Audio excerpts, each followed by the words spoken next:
पेड़ पौधा का जो एक्सक्रेशन होता है वो होता है लासा चाहे गोंद। अब हम आपको समझा रहे हैं, कोई आम का पेड़ देखिए, अभी आम का सीजन है, वहां पे ना एक खुरपी चाहे एक हंसुआ चाहे एक डब मार दीजिए, कुछ दिन के बाद देखिएगा ना वहां पे गोंद निकल जाए। 2 दिन कुछ दिन बाद क्या निकलेगा बाबू? गोंद। तो उसका ये क्या होगा?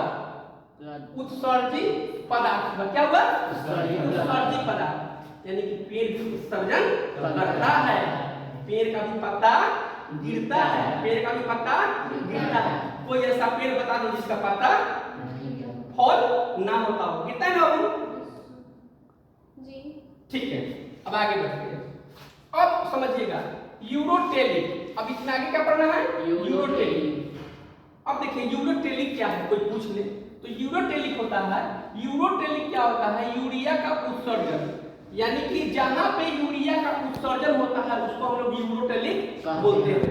जहां पे किसका उत्सर्जन होगा? यूरिया का, उसको क्या बोलेंगे? यूरोटेलिक। अब यूरोटेलिक कहां-कहां होता है उसको समझिएगा, इधर उधर ध्यान है, पूछेंगे फिर गड़बड़ हो जाएगा। आप लोग यहां ध्यान दीजिए, पढ़ लो, अभी समय है पूरा। क्या है यूरोटेलिक? यूरोटेलिक में क्या होता है? यूरिया का पीछे से बोलिए, यूरिया का उत्सर्जन होता है। अब यूरिया का उत्सर्जन कहां-कहां होता है समझिएगा, औस्तनधारी। कहां? औस्तनधारी, मानव, पशु। अब समझिएगा, अब यहाँ पे दो अवधारणाएं हैं, हम लोग मेल और फीमेल, दो जेंडर है, दो जेंडर है ना, मेल और फीमेल।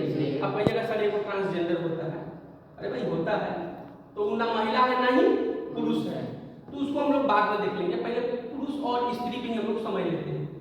देखो औस्तनधारी क्या रिलीज करता है बाबू?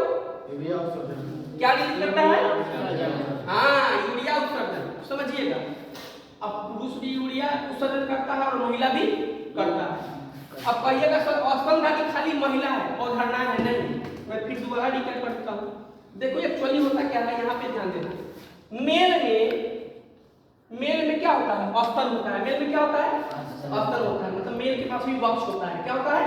वक्ष होता है, परंतु मेल के पास ग्रंथि नहीं होता है, मेल के पास उसमें ग्रंथि नहीं होता है। वही फीमेल की बात है, तो फीमेल को औस्तन भी होता है और प्लस उसमें ग्रंथि भी होता है। तो मेल क्या होता है, सिर्फ औस्तन ग्रंथि के कारण उसका जैसे का वैसे रह जाता है, औस्तन वक्ष। और वही महिला की बात करें तो उसमें औस्तन के साथ साथ क्या है बाबू? ग्रंथि है। तो जब महिला अडल्ट हो जाती है तो उसके वक्ष भी बड़े हो जाते हैं, यही रीजन होता है, ठीक है? यानी कि उसमें विकास हो जाता है, किसके कारण? एक चीज बड़ा हुआ है, मतलब मेल से एक चीज ज्यादा है। क्या ज्यादा है? उसमें ग्रंथि है और मेल में ग्रंथि नहीं है। तो हम लोग दोनों के पास मेल अति हुआ कि नहीं, वक्ष हुआ कि नहीं? तो हम लोग दोनों आदमी ही यूरिया को क्या करते हैं? उत्सर्जन करते हैं। ये मतलब कोई भी औस्तनधारी जिसमें ममकी भी आ गया, जिसमें अब उसमें भी दो है, ध्यान रखिएगा, उसमें भी दो है, मेल और फीमेल। उसी तरह से जो भी है आप दिमाग में अपना सेट कर लीजिए, मतलब समझ रहे हैं ना?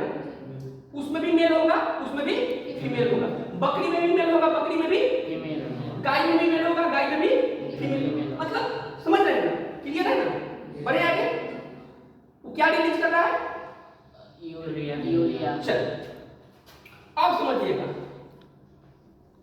यूरिकोटेलिक। देखिए ऊपर पढ़े यूरोटेलिक, ऊपर क्या पढ़े? यूरोटेलिक। अब पढ़ना है यूरिकोटेलिक। क्या पढ़ना है? यूरिकोटेलिक। इसमें क्या होता है समझिएगा, इसमें हम लोग यूरिया का उत्सर्जन कर रहे हैं, इसमें हम लोग किसका उत्सर्जन कर रहे हैं? यूरिक एसिड का, जो गठिया में हम लोग पढ़े थे, यूरिक एसिड का उत्सर्जन कर रहे हैं। तो यूरिक एसिड कौन कौन उत्सर्जन करता है समझिए, जो भी चीज जो नीचे रेंगता है, जैसे सांप, बोलिए सांप, और बताइए चारा, चारा, और बताइए जो भी छिपकली, मतलब जो रेंगने वाला चीज है ना, जो रेंगता है, वो सब किसी का वो सब किस श्रेणी में आता है? यूरोटेलिक में। जो रेंगता है किस श्रेणी में आता है? यूरोटेलिक। हम लोग किस श्रेणी में हैं?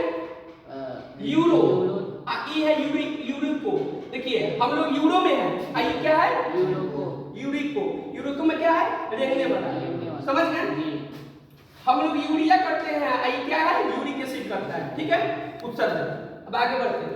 अब आता है एमिनोटेलिक। अब क्या आता है, एमिनोटेलिक। एमिनोटेलिक में क्या होता है, वह कंडीशन होता है इसमें अमोनिया, एमिनोटेलिक में अमोनिया का उत्सर्जन होता है। किसका, अमोनिया का। अमोनिया का उत्सर्जन कहाँ कहाँ होता है उसको समझिए। अमोनिया का उत्सर्जन होता है, कौन करता है, मछली। कौन करता है, मछली। कौन करता है, कीट। कौन करता है, पतंग, है ना। ये सब किसका उत्सर्जन करता है, अमोनिया का। इसको हम लोग बोलते हैं एमिनोटेलिक। क्या बोलते हैं, अब है गनाटोटेलिक। गुनाटोटेलिक, इसमें क्या होता है, गुआनिन का उत्सर्जन होता है। किसका उत्सर्जन होता है, गुआनिन का। और इसमें स्पाइडरमैन का नाम सुने होंगे, उसमें एक ही आता है, ठीक है। तो ये आपका कंप्लीट रहा कि सिक्योरिटी सिस्टम उत्सर्जन